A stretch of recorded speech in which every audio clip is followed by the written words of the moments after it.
Hello everyone, I'm Astha. Welcome to our YouTube channel Government Job JNU Notification.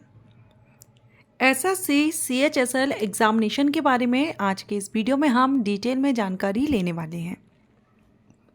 SSC CHSL क्या है, eligibility conditions, qualification and age criteria cover करेंगे, selection procedure, exam pattern and all important points को हम cover करेंगे SSC CHSL examination को लेकर के। और ये जो एग्जामिनेशन है ये 12th पास कैंडिडेट के लिए रहता है। 12th पास मीन्स मिनिमम क्वालिफिकेशन आपकी 12th होनी चाहिए। अगर आप ग्रेजुएशन हैं और आप CHSL एग्जामिनेशन देना चाहते हैं तो भी आप दे सकते हैं। सो कम से कम 12वीं पास मीन्स आफ्टर 12th जो भी कैंडिडेट सेंट्रल गवर्नमेंट जॉब में 12th लेवल की जॉब लेना चाहते हैं उनके लिए SSC CHSL एग्जामिनेशन बहुत ही इंपॉर्टेंट एंड बेस्ट अपॉर्चुनिटी है। सो अभी हम इसमें देखेंगे SSC CHSL का फुल फॉर्म देख लेते हैं। SSC का तो आप सभी देख ही रहे हैं, स्टाफ सिलेक्शन कमीशन। और SSC क्या है इस पर मैंने वीडियो अपलोड किया हुआ है, तो जो कैंडिडेट नहीं जानते हैं SSC के बारे में वो उस वीडियो को विजिट कर सकते हैं। लिंक आपको आई बटन पर दे दूंगी। अब बात करेंगे CHSL एग्जामिनेशन की। CHSL का फुल फॉर्म होता है combined higher secondary level examination, CHSL। So ये हायर सेकेंडरी लेवल का एग्जामिनेशन है। कंबाइंड एग्जामिनेशन मींस ये कोई एक पोस्ट के लिए नहीं है, ये 12th लेवल की जो पोस्ट है और अलग अलग डिपार्टमेंट में सेंट्रल गवर्नमेंट के अलग अलग डिपार्टमेंट्स मिनिस्ट्रीज में 12th लेवल की जो वैकेंसीज होती हैं उनको फिल करने के लिए SSC के द्वारा CHSL एग्जामिनेशन कंडक्ट कराया जाता है। तो after 12th male female PWBD सभी कैंडिडेट CHSL एग्जामिनेशन दे सकते हैं। ये सेंट्रल लेवल का अपॉर्चुनिटी है, सो ऑल इंडिया के कैंडिडेट इसमें एलिजिबिलिटी रखते हैं। अब हम इसकी पोस्ट की बात करेंगे, कौन कौन सी पोस्ट हैं जिन पर भर्ती SSC CHSL एग्जामिनेशन के थ्रू की जाती है। तो SSC CHSL के द्वारा जिन पोस्ट पर भर्ती की जाती है उसमें पहली पोस्ट है लोअर डिवीज़न क्लर्क LDC, या हम कहें junior secretariat assistant. LDC junior secretariat assistant, जो कि लेवल 2 से आपको इस पद पर सैलरी मिलती है 19,900 से 63,200। ये बेसिक पे है, इसमें आपके अदर अलाउंसेस वगैरह ऐड किए जाते हैं। इसके बाद जो सेकंड पोस्ट है ये है डाटा एंट्री ऑपरेटर की। डाटा एंट्री ऑपरेटर ये आपकी लेवल 4 से सैलरी 25,500 से 81,100 रहती है। सो डाटा एंट्री ऑपरेटर में आपका एक तो डाटा एंट्री ऑपरेटर रहता है और एक ग्रेड A की पोस्ट रहती है। तो SSC CHSL एग्जामिनेशन के द्वारा ये दो पोस्ट हैं जिन पर भर्ती की जाती है, लोअर डिवीज़न क्लर्क जिसको हम JSA कह सकते हैं और डाटा एंट्री ऑपरेटर। अब ये जो दो पोस्ट हैं ये सेंट्रल लेवल के जो सेंट्रल गवर्नमेंट के डिपार्टमेंट्स हैं, रेलवे हुआ या अदर बहुत से डिपार्टमेंट्स हैं जिनमें 12th लेवल की जो पोस्ट वैकेंसीज होती हैं उनको फिल इसी एग्जामिनेशन के थ्रू किया जाता है। अगर आप 2025 में अगर आप SSC CHSL एग्जामिनेशन देना चाहते हैं तो अभी इसका नोटिफिकेशन रिलीज हो चुका है, एप्लीकेशन स्टार्ट हो चुके हैं, आप आवेदन कर सकते हैं। एलिजिबिलिटी में इंडियन सिटीजन आवेदन कर सकते हैं, किसी भी स्टेट से आप बिलोंग करते हो, अगर आप एक भारतीय नागरिक हैं आवेदन कर सकते हैं। एक और इम्पोर्टेंट बात कि इसमें सेंट्रल लेवल के बहुत से अलग अलग डिपार्टमेंट्स और मिनिस्ट्रीज़ हैं जिसमें भर्ती की जाती है, लेकिन सिर्फ एक डिपार्टमेंट को, विभाग को छोड़ करके, जो कि है BRO। ये जो BRO डिपार्टमेंट है, बॉर्डर रोड ऑर्गेनाइजेशन, इसमें सिर्फ मेल कैंडिडेट एलिजिबल होते हैं। बाकी सभी डिपार्टमेंट्स में मेल और फीमेल दोनों ही कैंडिडेट एलिजिबिलिटी रखते हैं। ये आपको नहीं पता है, वैसे मैं आपको बता देती हूँ अपने हर वीडियो में जिसमें भी VRO की वैकेंसीज हो या VRO से रिलेटेड मैं जब आपको अपडेट देती हूँ। BRO की जो भर्ती होती है उसमें सिर्फ मेल कैंडिडेट एलिजिबल होते हैं, फीमेल कैंडिडेट एलिजिबल नहीं होती हैं। तो आप सिर्फ BRO को छोड़ दें, उसके अलावा जितने भी डिपार्टमेंट्स होंगे उन सभी में फीमेल कैंडिडेट एलिजिबल रहेंगी। BRO में सिर्फ मेल रहेंगे, बाकी अदर में मेल फीमेल सभी एलिजिबिलिटी रखेंगे। एज की बात करेंगे तो ये जो एज है ये आपकी जिस ईयर में वैकेंसीज आती हैं उस सन के 1 जनवरी से आपकी जो एज है वो काउंट की जाती है। जैसे कि 2025 में अभी वैकेंसी आई है, तो आपकी जो ज्वाइनिंग है वो 2026 में रहेगी। तो 1 जनवरी 2026 जो ज्वाइनिंग है उस डेट से, आप उस सन से आपकी 1 जनवरी से एज यहाँ पर देखी जाती है। जैसे अभी यहाँ पर 2025 का नोटिफिकेशन रिलीज हो गया है, आपकी ज्वाइनिंग 26 में रहेगी, तो ये आपकी 1 जनवरी 2026 से एज काउंट की जाती है। तो इस तरह से जिस भी सन में आप अप्लाई कर रहे हैं उस हिसाब से नेक्स्ट ईयर जो आपका रहेगा उसकी 1 जनवरी से आप अपनी एज काउंट कर सकते हैं। और जो एज है ये आपकी 18 से 27 साल होनी चाहिए। 18 से 27 ये अनरिजर्व कैंडिडेट के लिए है, रिजर्व कैटेगरीज को रिलैक्सेशन मिल जाता है। ये चार्ट अभी आप देख रहे हैं ये रिजर्व कैटेगरीज के लिए है। अगर आप इनमें से किसी भी कैटेगरी से बिलोंग करते हैं तो आपको कितना एज रिलैक्सेशन मिल रहा है आप इस चार्ट में देख सकते हैं।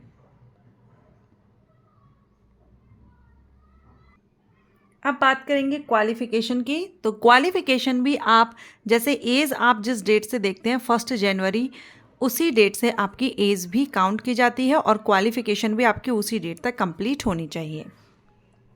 तो यहाँ जो क्वालिफिकेशन है वो 12th पास है हमने देखा, लेकिन अलग अलग डिपार्टमेंट्स हैं, मिनिस्ट्रीज़ हैं, तो उसके अकॉर्डिंग आप यहाँ पर देख रहे हैं। जिसमें हमने देखा था डाटा एंट्री ऑपरेटर की 2 पोस्ट थी, एक डाटा एंट्री ऑपरेटर और एक ग्रेड ए के लिए। तो जो डाटा एंट्री ऑपरेटर या ग्रेड ए की जो पोस्ट है, अगर आप ministry of consumer affairs, food and public distribution, ministry of culture इसमें एंड स्टाफ सिलेक्शन कमीशन इसमें अगर आप जाते हैं तो आपका 12th साइंस सब्जेक्ट से, जिसमें आपका मैथमेटिक्स एज अ सब्जेक्ट होना चाहिए, मींस पीसीएम के स्टूडेंट इन मिनिस्ट्रीज़ में एलिजिबल रहेंगे। इन मिनिस्ट्रीज़ में अगर आपने आर्ट, कॉमर्स या बायो से 12th किया है तो ये 2 मिनिस्ट्रीज़ में आप डाटा एंट्री ऑपरेटर की पोस्ट पर भर्ती नहीं हो सकेंगे। ठीक, इसके बाद एलडीसी और जेएसए के लिए और data entry operator grade A के लिए, अब इसमें आपका मिनिस्ट्री जो यहाँ पर हमने मेंशन किए हैं इनको छोड़ करके बाकी जितनी भी मिनिस्ट्रीज़ हैं वहाँ पर सिंपल 12th आपने किसी भी सब्जेक्ट से किया हो आप एलिजिबल रहेंगे। 12th में कितना परसेंटेज हो ये भी यहाँ पर मेंशन नहीं किया गया है, सो जस्ट आप पास आउट होना चाहिए। 12th पास आउट हैं तो आप आवेदन कर सकेंगे। अप्लाई आपको ऑनलाइन करना होता है। एसएससी हर साल ये एग्जामिनेशन के लिए नोटिफिकेशन रिलीज करता है। सो हर साल वैकेंसीज आती हैं, एसएससी की वेबसाइट पर जाकर के आप ऑनलाइन अप्लाई कर सकते हैं। बात करेंगे एप्लीकेशन फ़ीस की, तो 100 रुपीज़ एप्लीकेशन फ़ीस होती है, नॉन रिफंडेबल एप्लीकेशन फ़ीस है और ये सिर्फ अनरिजर्व्ड मेल कैंडिडेट के लिए होती है। फीमेल कैंडिडेट किसी भी कैटेगरी से बिलोंग करती हो, SC ST candidate, PWBD candidate और एक्स सर्विसमैन कैंडिडेट, इनके लिए एप्लीकेशन फ़ीस माफ़ होती है। सिर्फ जनरल OBC मेल कैंडिडेट के लिए 100 रुपीज़ एप्लीकेशन फ़ीस पे करनी होती है। एग्जामिनेशन सेंटर की बात करें तो ऑल इंडिया में आपको एग्जामिनेशन सेंटर मिल जाते हैं। आप जिस जोन से अप्लाई कर रहे हैं, जैसे आप यहाँ देख सकते हैं सेंट्रल जोन से हैं, ईस्टर्न जोन से हैं, आप जिस भी जोन से अप्लाई कर रहे हैं उसका आप यहाँ पर ऑफिस जो एड्रेस है वो भी दिया गया है। तो आपको आपके ही जिस जोन से अप्लाई करेंगे उसी जोन में आपको आपका एग्जामिनेशन सेंटर मिल जाएगा। और ये एग्जामिनेशन सेंटर की लिस्ट भी अभी आप स्क्रीन पर देख रहे हैं। सो ऑल इंडिया में सभी स्टेट्स में एग्जामिनेशन सेंटर रहते हैं। स्कीम ऑफ एग्जामिनेशन देखेंगे तो इसमें आपका टीयर 1 और टीयर 2 ये 2 टीयर होते हैं आपके इसमें। एंड टीयर 1 देखेंगे तो टीयर 1 जो रहेगा ये आपका इंग्लिश लैंग्वेज, जिसमें 25 प्रश्न रहेंगे 50 नंबर के, general intelligence, quantitative aptitude, general awareness, सभी से 25-25 प्रश्न है 50-50 नंबर के और 1 घंटे का समय आपको इस एग्ज़ाम में दिया जाता है। और ये एग्ज़ाम आपका MCQs टाइप होता है, ऑब्जेक्टिव टाइप आपका रहेगा। एक क्वेश्चन के आपको 4 ऑप्शन दिए जाते हैं, जो सही होगा वो आपको टिक करना होता है। एंड ये जो एग्ज़ाम है आपका हिंदी और इंग्लिश लैंग्वेज में तो रहेगा ही, साथ में यहाँ पर आपको नोटिफिकेशन में बताया जाता है 23 जो लैंग्वेजेस हैं हमारी, उन सभी लैंग्वेजेस में जो भी आप एप्लीकेशन फॉर्म फिल करते हैं उस टाइम आपको आपकी लैंग्वेज वहाँ पर एंटर करनी होती है। तो उसी हिसाब से फिर आप उस लैंग्वेज में एग्ज़ाम दे सकते हैं। और इसमें नेगेटिव मार्किंग भी रहती है, 0.50 मार्क रॉन्ग आंसर देने पर कट किया जाता है। सेकेंड जो स्कीम है स्कीम ऑफ एग्जामिनेशन ये टीयर 2 का। टीयर 2 में आपका सेशन 1 सेशन 2 रहेगा, जो हम पहले भी मैं आपको CGL में भी एक्सप्लेन कर चुकी हूँ और इसमें भी आप देख सकते हैं। टीयर सेकंड में आपके 2 सेशन होते हैं, सेशन 1 सेशन 2। सेशन 1 आपका 2 घंटा 15 मिनट का रहता है। सेशन 1 को भी फिर यहाँ पर सेक्शन में डिवाइड किया गया है, सेक्शन 1 सेक्शन 2 सेक्शन 3। सेक्शन 1 में मैथमेटिक्स और रीजनिंग जनरल इंटेलिजेंस से 60 क्वेश्चंस किए जाते हैं 180 मार्क्स के, और जनरल इंग्लिश में जनरल अवेयरनेस ये आपका सेक्शन सेकंड रहेगा, टोटल 60 क्वेश्चन 180 मार्क्स के।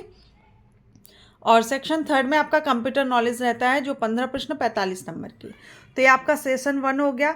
इसके बाद सेशन सेकंड होता है, जिसमें आपका सेक्शन 4 स्किल टेस्ट होता है, क्योंकि LDC और डाटा एंट्री ऑपरेटर की जो पोस्ट होती है इसमें टाइपिंग टेस्ट आपका लिया जाता है।